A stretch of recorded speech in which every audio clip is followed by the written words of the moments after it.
ఇంద్రుడు ఇది చేసినటువంటి నియమానికి వ్యతిరేకమైనటువంటి వ్యవహారం కాబట్టి ఈ విషయాన్ని ఏదో నేను పరిష్కరిస్తాను అని వెంటనే ఐరావతాన్ని అధిరోహించాడు. అది 4 దంతములతో మదజలధారలతో ప్రకాశిస్తోంది. తెల్లటి ఏనుగు. అది ఎక్కి ఆయన సూర్యమండలం దగ్గరికి వచ్చాడు. వచ్చేటప్పటికి పిల్లవాడు రాహు పారిపోవడం చూసి మళ్ళీ వచ్చి సూర్యబింబాన్ని పట్టుకుంటున్నాడు. ఎంతలో రావాలి దేవతలు? ఈలోగా దేవేంద్రుడు వచ్చాడు. ఈ పిల్లవాడు వెనక్కి తిరిగి చూశాడు. తెల్లటి ఏనుగు కనపడింది ఐరావతం. ఇదేదో ఈ పండు బాగుంది దీన్ని పట్టుకుందామని విడిచిపెట్టేసి ఆ సూర్యబింబాన్ని గబగబా వెళ్ళి ఐరావతాన్ని పట్టుకున్నాడు. ఉపేక్షించకూడదు అని తన వజ్రం తీసి ఆ పిల్లవాడి మీదకి ప్రయోగం చేశారు దేవేంద్రుడు. అది వచ్చి ఆయన ఎడమ దవడకి తగిలింది. తగిలితే ఎడమ దవడ విరిగిపోయి ఒక్కసారి సూర్యమండలం నుంచి కింద పడిపోయారు. కింద పడిపోయి ఓ పర్వత శిఖరం మీద పడి కింద పడిపోయారు అచేతనులై. ఆ ఎడమ దవడ విరిగిపోయింది కాబట్టి ఆయనకి హనుమ అని పేరు వచ్చింది. అసలు సాధారణంగా అలా శరీరంలో ఏదైనా అవయవం విరిగిపోతే ఆ విరిగిపోయిన అవయవం పేరు మీదుగా పేరు పెట్టరు. ఎందుకంటే అది అంత శుభప్రదమైనటువంటి విషయం ఏం కాదు. కానీ లోకంలో అన్నిటికీ మినహాయింపులు ఉంటాయి. మామూలుగా మనం ఏది చెప్తామో దానికి ఒక విచిత్రమైన రీతిలో ఒక మినహాయింపుని పొంది విశేష శక్తిని ప్రసరించగలిగినటువంటివి కొన్ని ఉంటాయి.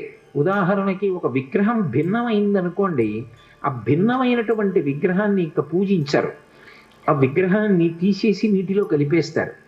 మరి విశాఖపట్నంలో కనక మహాలక్ష్మి అమ్మవారు ఒక చెయ్యి తెగిపోయి ఉంటుంది అమ్మవారికి. మరి ఆవిడ ఎంత అనుగ్రహమూర్తి! ఆ తల్లి పాదముల దగ్గరికి వెళ్ళి నమస్కరించాలి తప్ప ఆవిడ అనుగ్రహించలేనటువంటి విషయం లేదు. బిక్కవోల్లో విఘ్నేశ్వరుడి యొక్క మూర్తిని చూడండి, భిన్నమైంది. కానీ ఆయన ఎంతటి అనుగ్రహ ప్రదాత! అసలు నిజానికి విఘ్నేశ్వరుడి యొక్క దంతం భిన్నదంతం.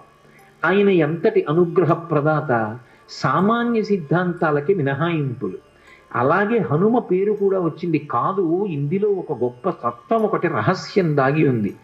విద్యారణ్య స్వాముల వారు శృంగగిరి పీఠాన్ని అధివసించారు. అపరశంకర భగవత్పాదులు అని పిలుస్తారు ఆయన్ని. అంతటి మహాపురుషులు. అసలు విద్యారణ్య స్వామి వారి యొక్క జీవితం గురించి వింటుంటే పరమాశ్చర్యకరంగా ఉంటుంది. వారు సాక్షాత్ శ్రీ మహాలక్ష్మి యొక్క అనుగ్రహాన్ని పొంది ఒకప్పుడు శంకరులు కనకధారని ఎలా కురిపించారో అలా కనకధారని పొందారు.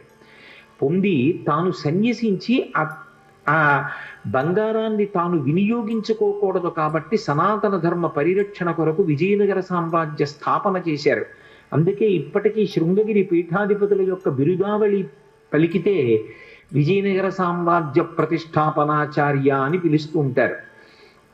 అంతటి మహాపురుషుడు. శృంగగిరి పీఠాన్ని అధివసించినటువంటి వాళ్ళల్లో మహానుభావుడైనటువంటి విద్యారణ్య స్వామి.